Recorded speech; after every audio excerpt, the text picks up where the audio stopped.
Mire, hay un importantísimo punto de partida para entender la melancolía. Me refiero a la definición aristotélica en un texto muy antiguo que ha ejercido una influencia milenaria. Se trata del famoso Problema 30 atribuido a Aristóteles y que plantea, miren nada más qué pregunta.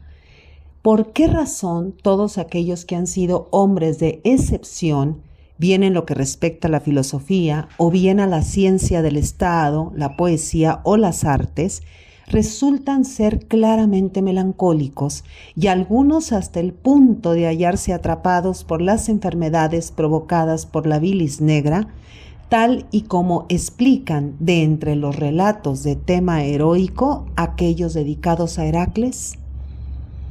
A ver, empecemos por el principio, como dice también Aristóteles en su Poética.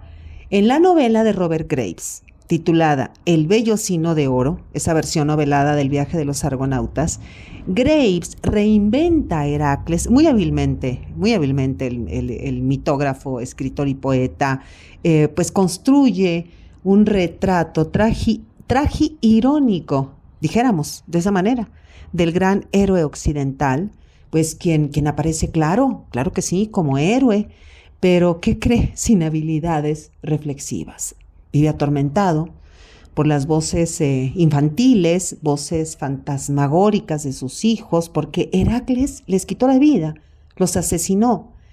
Era la esposa de Zeus, lo volvió loco como castigo al exceso de su soberbia, hirió la conciencia del hombre más fuerte de la mitología griega, pues el que fue campeón en todo, el que compitió con todos, y bueno, sin duda la competencia hiere la razón, y aquí lo dice el mito.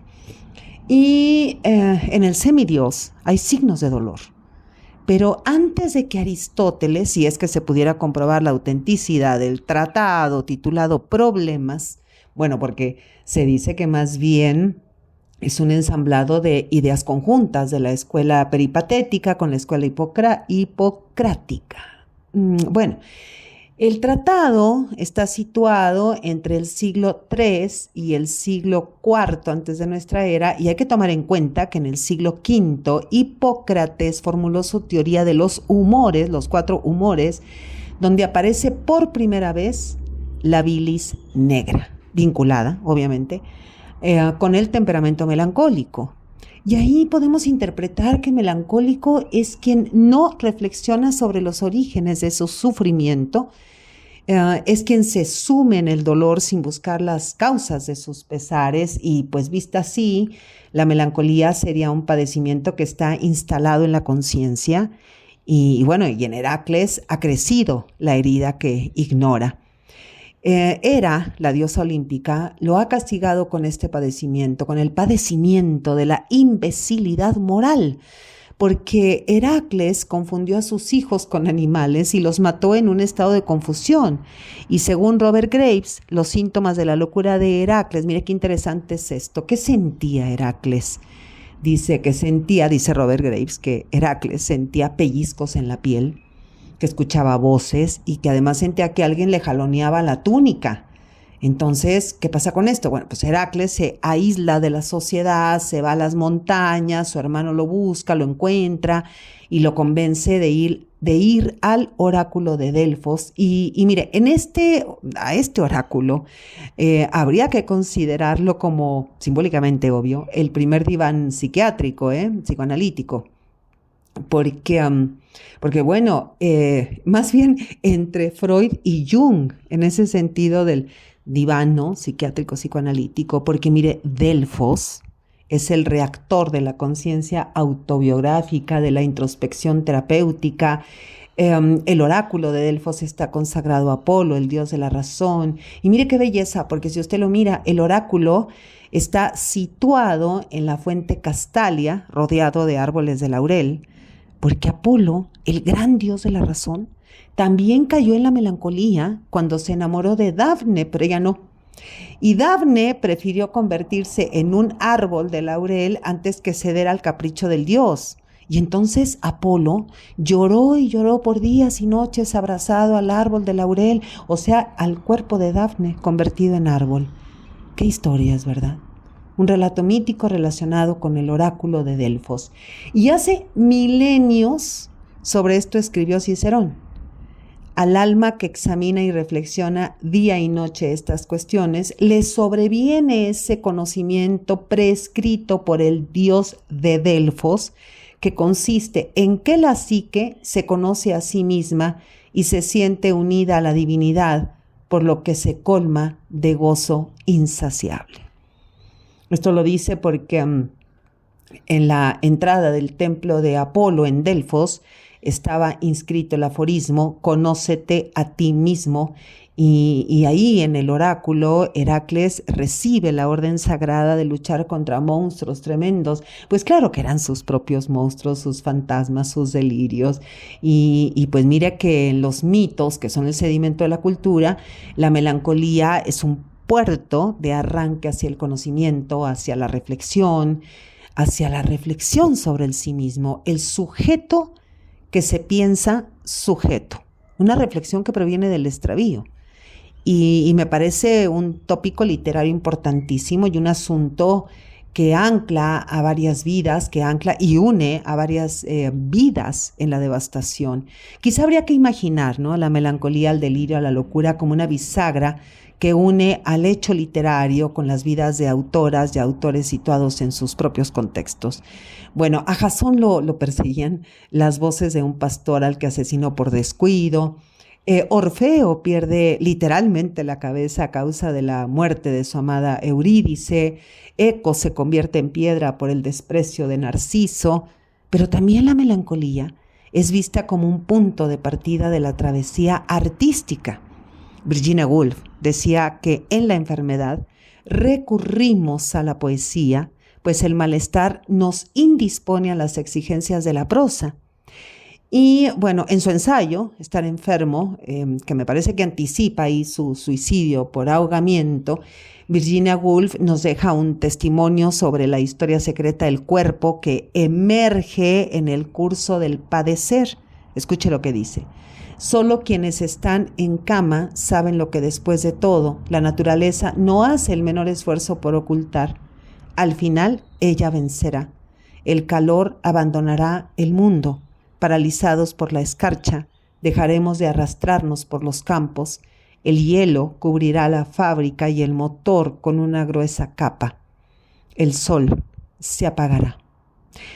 Y enseguida, mediante mitos, poemas, historias y biografías, pues caemos en cuenta que donde hay melancolía, delirio, locura, hay fractura de relaciones emocionales y como toda fractura es posible que haya dolor físico.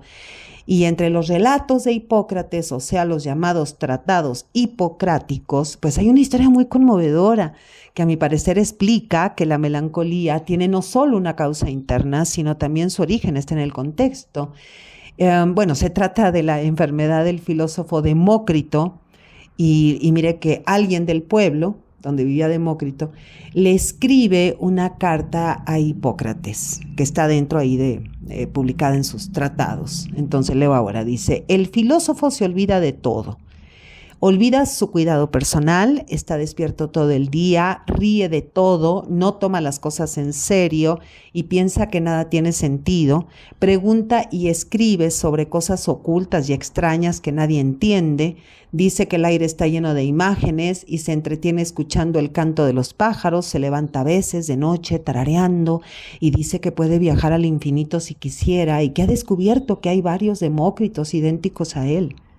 Entonces, mire, Hipócrates va a examinar a Demócrito y al considerar varias hipótesis diagnósticas, bueno, una a una las va rechazando y Hipócrates cae en cuenta de que lo que le sucede al filósofo es que tiene un conocimiento tan profundo de la realidad que se ha entristecido.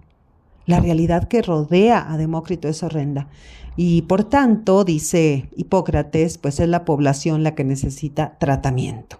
Bueno, sin duda hay sociedades enfermas, Pensemos, por ejemplo, en las poblaciones que tienen altos índices de suicidios, por ejemplo, o de homicidios.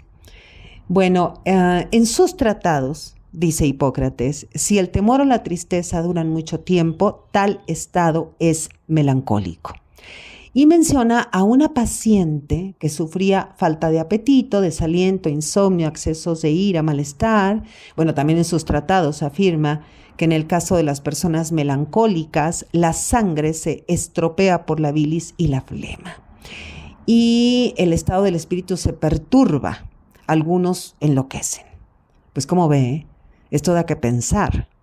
Así como el excedente del símbolo y la teoría de la sospecha, que la melancolía griega era una forma de locura relacionada con estados prolongados de miedo y de tristeza, algo semejante un poco a lo que la psicología y psiquiatría hoy llaman depresión, pero es muy distinto. Y visto así, sin duda, la melancolía es una pérdida de equilibrio, y en la literatura no se habla tanto acerca del equilibrio, sino de la pérdida.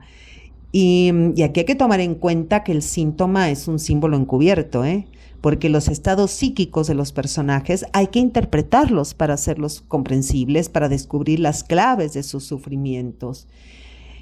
Mire, Paul Ricoeur dice que todo humano es vulnerable, que todas y todos estamos propensos a caer en el mal, y esto del mal es la tristeza sin sentido, y que ese sinsentido encuentra el sentido en lo social, en la cultura, en la genealogía, donde está inmerso el sujeto o el personaje. O sea que cuerpo y cultura en la literatura, diríamos.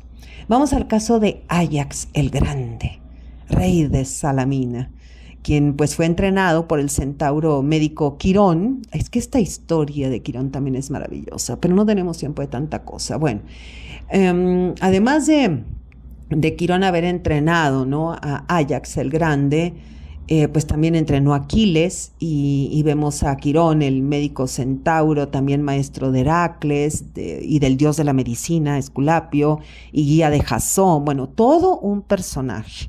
Y entonces, al morir Aquiles, ¿qué cree? Pues Odiseo se queda con la espada de Aquiles, y Áyax se vuelve loco.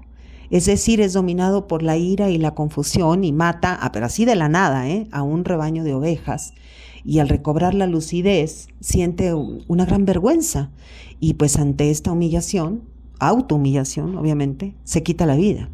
Y la historia de Áyax es impresionante. Y Sófocles la escenifica de una forma extraordinaria. Ahí le recomiendo la lectura de Áyax, la obra trágica donde Sófocles argumenta que el suicidio de Áyax es un acto heroico, un acto de dignidad. Y la poesía, ¿no?, con su poder de encantamiento es vía de comprensión. Dice Gerard de Nerval, quien con estas palabras anticipa su suicidio. Dice: mi única estrella ha muerto.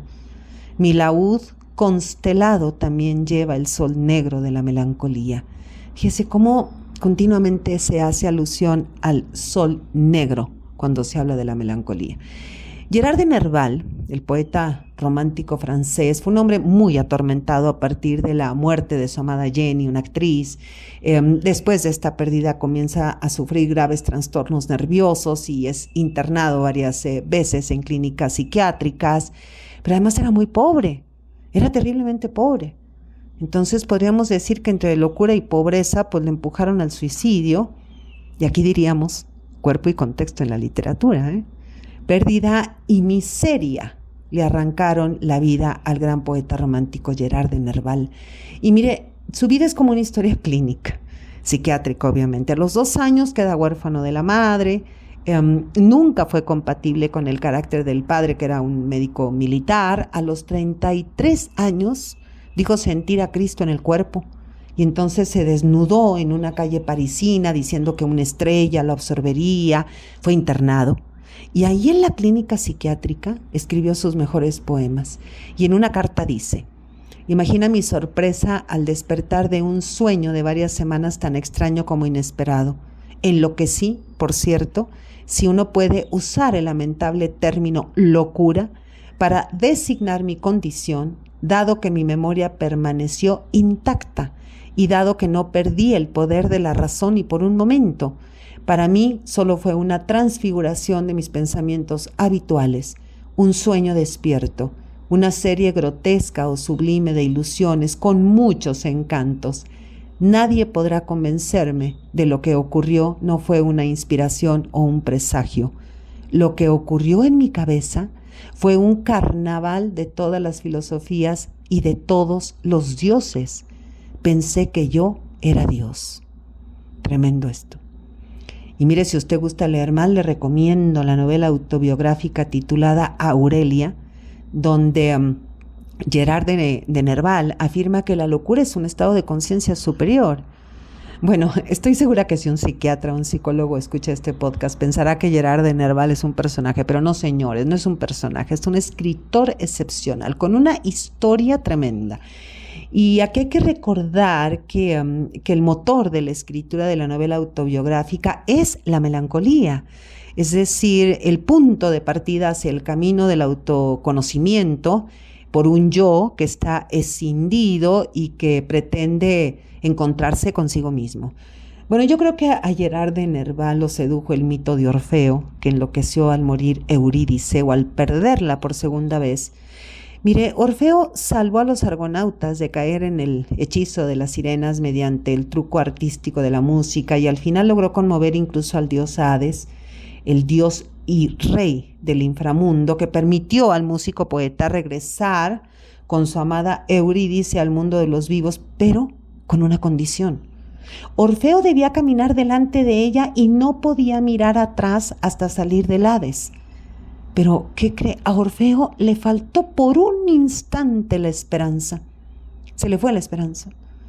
Y entonces mira atrás, en la salida del inframundo, y Eurídice, aún con un pie adentro, que hay unos cuadros espectaculares de esto, y según el mandato de Hades, entonces Eurídice se desvaneció en el aire para siempre. Y la derrota de Orfeo fue el sol negro de la melancolía, la negrura del miedo y la tristeza. Y si interpretáramos, ¿qué pasaría si interpretáramos que Orfeo deliró? Que realmente no bajó al Hades, que todo lo imaginó, que está llorando desconsolado a la orilla de un río y que las ménades despechadas lo despedazaron. Es que es todo el mito de qué pensar. Y bueno, por otros lares, ¿no? En un libro buenísimo titulado Locura e Inquisición en la Nueva España, escrito por Cristina Sacristán, ahí la autora afirma que en el pensamiento mesoamericano había una condición llamada, ahora se lo digo en náhuatl, a ver, Temauxtilistli, en español, que ahí le pone usted el traductor, se diría como el mal del susto. Y dice la autora que el síndrome incluye desgano, fatiga, pérdida del sueño y un malestar emocional impreciso, con altísimos niveles de temor, y que cuando a alguien le viene el susto, así dice, el cuerpo pierde su fuerza, el individuo pierde toda conciencia, y esto sucede, según la tradición náhuatl, tras la observación de actos violentos o el ataque de animales salvajes, o porque el sujeto se encontró con las llamadas ciguateteo, que eran espíritus que vagan por la tierra en el ocaso, en la tarde, cuando ya está bajando, ¿no?, el sol, por eso el sol negro, y que estos espíritus producen fiebre y convulsiones. Qué barbaridad, esto es interesantísimo. Y mire, no hay tiempo, pero en ese libro que le recomiendo mucho de esta mujer, Cristina Sacristán, hay unas historias de monjas y sacerdotes melancólicos que alcanzaron el éxtasis místico, pues gracias al delirio y a la locura, pues de qué otra forma podía ser. Y bueno, así vemos también como nuestra amada y admirada Sor Juana Inés de la Cruz, que después de escribir su grandiosa obra poética, lírica, Primero Sueño, se sumergió en una melancolía que la mató. ¿Y qué podemos decir de las pintoras o los pintores, claro, de pincel, que proveen de rostro y atmósfera a la melancolía? Me refiero a Durero, Goya, Monk o Munch, Chirico, Hopper, enormes artistas, entre más, que hacen visible la emoción más subterránea, la melancolía, el ojo de Tánatos, la fuerza autodestructiva. Y en la filosofía, el más grande de todas las mentes melancólicas es Émile Cioran, el infierno, escribe Sorian, es ese presente que no se mueve, esa tensión en la monotonía, esa eternidad vuelta al revés y que no se abre hacia nada, ni siquiera hacia la muerte, mientras que el tiempo que fluía, que se desovillaba, ofrecía al menos el consuelo de una espera, aunque fuera fúnebre. Pero ¿qué esperar aquí, en el límite inferior de la caída, donde ya no es posible caer más, donde incluso falta la esperanza de otro abismo? Y aquí podemos seguir, y seguir, hilvanando múltiples registros del arte, la filosofía, la poesía, la literatura, la lectura, porque incluso un pensador misántropo como Cioran ha sido capaz de crear una comunidad de lectores que comparten la experiencia estética. Y el poder terapéutico de la lectura radica precisamente en la posibilidad de conectarse con un juego de estados mentales donde tenemos acceso a la fantasía, los recuerdos, las meditaciones, pues de quien se atreve a comunicar, ¿no? A comunicar la experiencia de la contemplación nocturna, es decir, la melancolía. Nombrar el sufrimiento, exaltarlo, disecarlo en sus mínimos componentes es sin duda un medio de reabsorber el duelo, de complacerse en él a veces, pero también de sobrepasarlo, de pasar a otro duelo menos tórrido, dice Julia Kristeva en su ensayo Sol Negro, Depresión y Melancolía. Y gran parte de lo que aquí estoy compartiendo, pues viene de mi experiencia, de mis experiencias de lectura, porque leer es sublimar la ira o la tristeza o escribir como un proceso creativo. Mire, dice Paul Ricoeur que una obra se levanta sobre el fondo opaco del vivir, del obrar y del sufrir. Y esto quizá lo podríamos interpretar, me refiero al fondo opaco, que la literatura, y a mí me parece que toda creación artística, tiene como trasfondo experiencias traumáticas, o sentimientos de amenaza y desprotección, intuiciones, pensamientos de vivencias que no queremos hacer conscientes. Y bueno, sobre esto hay una metáfora de Tolkien, el autor del Hobbit, del Señor de los Anillos, muy biológica, por cierto. Tolkien decía que las ficciones literarias se formaban como semillas en la oscuridad con el paso de los años y que la ficción es el resultado de la asimilación de historias olvidadas y que la ficción devela lo que está oculto en la memoria. Y por eso en el juego creativo, lúdico de la literatura, se simboliza al sufrimiento para mover, conmover, sacudir, pues las estructuras psicológicas.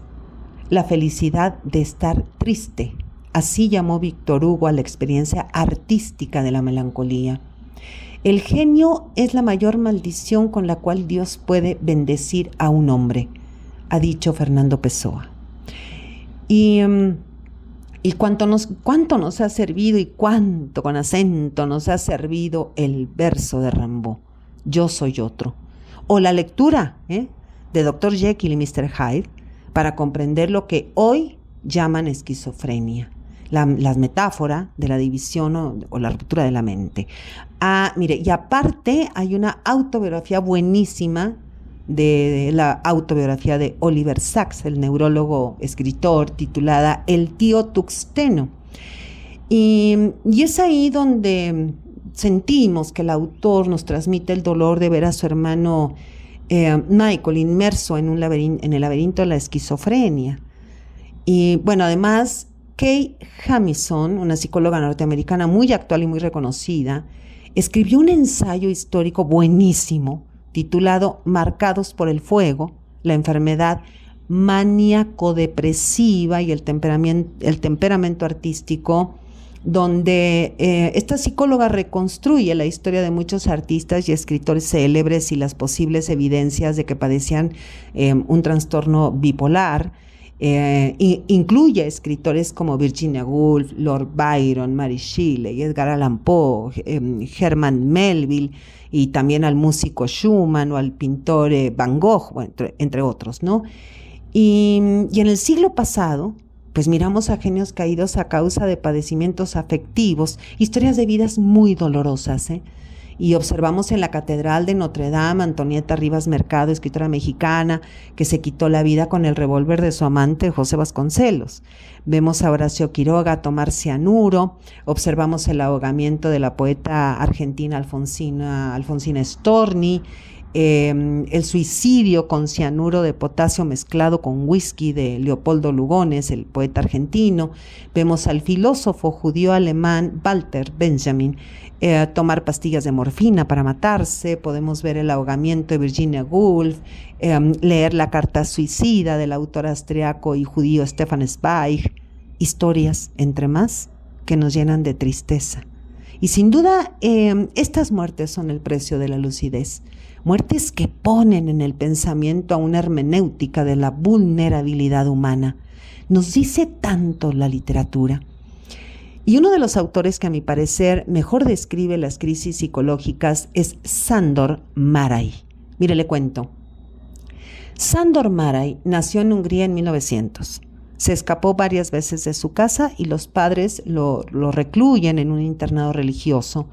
Hizo durísimas críticas al nazismo, se declaró antifascista, luego se autoexilió, su obra fue prohibida, pasó los últimos años de su vida en Estados Unidos y empezó a sufrir problemas tremendos de visión, ya no podía leer.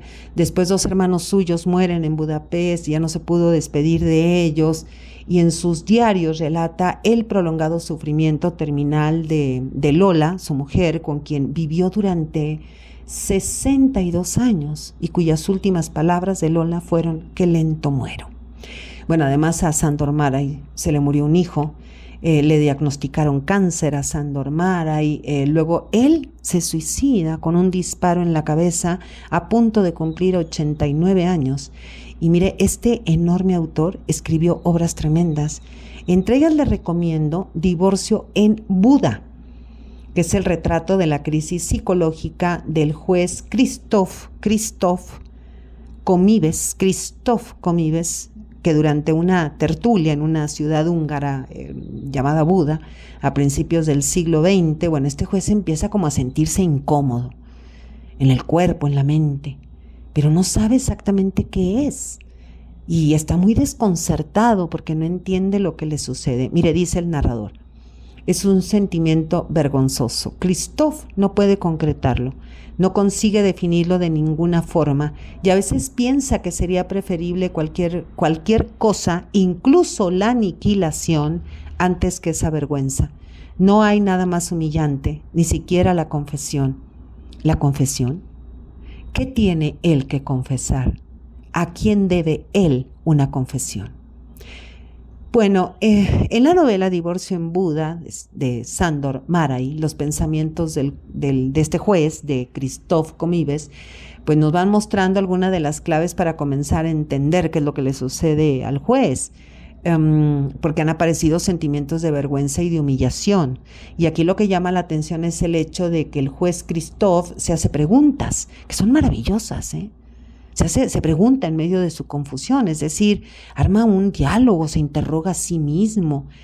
Y el autor, Sándor Márai, pues nos compromete como lectoras o como lectores, pues a elaborar hipótesis acerca de los síntomas amenazantes, ¿no?, que padece este juez. Bueno, yo diría que el juez lo que tenía era una pérdida de dignidad, porque lo que le pasa al juez en la novela es un rastro quizá para comprender las motivaciones del suicidio del autor.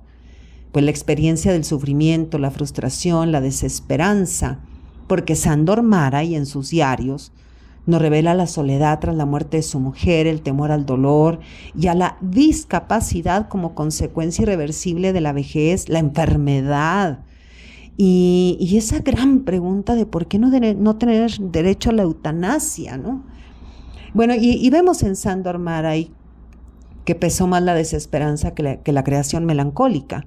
Es decir, la soledad, la enfermedad, la vejez es tan tremenda que en muchas ocasiones la literatura pues no parece suficiente para salvar a Sándor Márai y bueno, ya tantísimos otras y otros escritores con otros padecimientos. Pero tampoco le fue suficiente a Juan Preciado, el personaje que busca a Pedro Páramo, su padre, en la novela escrita por el autor mexicano Juan Rulfo, y bueno, su personaje se llama igual que él. Esta novela tiene, bueno, y eso dice mucho, por ahí luego que usted lea la vida de Juan Rulfo. Y esta novela tiene uno de los inicios y uno de los finales más brillantes de la literatura universal. Dice: vine a Comala porque me dijeron que acá vivía mi padre, un tal Pedro Páramo. Mi madre me lo dijo, y yo le prometí que vendría a verlo en cuanto ella muriera. Le apreté sus manos en señal de que lo haría, pues ella estaba por morirse, y yo en plan de prometerlo todo. No dejes de ir a visitarlo, me recomendó. Se llama de otro modo y de este otro. Estoy segura de que le dará gusto conocerte. Entonces no pude hacer otra cosa sino decirle que sí lo haría, y de tanto decírselo, se lo seguí diciendo, aún después que a mis manos les costó trabajo zafarse de sus manos muertas. Bueno, el final se lo dejó usted. Pedro Páramo es una novela delirante. Es el delirio de Comala. Es un delirio poético acerca de las voces y los recuerdos de los muertos, en una comunidad sumamente empobrecida durante décadas por el abandono y la violencia de su patriarca. Porque como personaje, Pedro Páramo es un hombre que ha traicionado la misión de proveer y proteger. Pedro Páramo es un nombre, dentro de la obra, dentro de Comala, que está en boca de todos los habitantes, pero pues que brilla por su ausencia, y ese brillo se apaga cuando la muerte o la vejez nos alcanza, ¿no? Y este Pedro Páramo, personaje sin la fuerza física, económica, militar para imponer sus condiciones opresivas a los demás, este patriarca se convierte en una sombra de su propio narcisismo. Y Pedro Páramo además es un desertor en esa pequeña mitología familiar y comunitaria. Es una ausencia que provoca melancolía, delirio, locura, muerte entre los habitantes de Comala, mujeres, hijos. Y vemos aún un personaje femenino, una personaje maravillosa que se llama Susana San Juan, enloquecida por la desesperanza. Bueno, leemos y escribimos como un camino de autoconocimiento, portando la bandera de la conciencia. Pero con esto no quiero decir que las escritoras y los escritores suicidas o no, personajes desbarrancados o no, no lo hayan hecho. Quiero decir que leer y escribir literatura, poesía por supuesto, nos permite desarrollar perspectivas centradas en uno mismo, en el sí mismo y en el otro también. Mire, es un ajuste de cuentas brutal entre la imaginación literaria de la narrativa y la libertad creativa de la poesía, con la materia dura de lo real. Soy Margarita Díaz de León, Literatura en Espiral.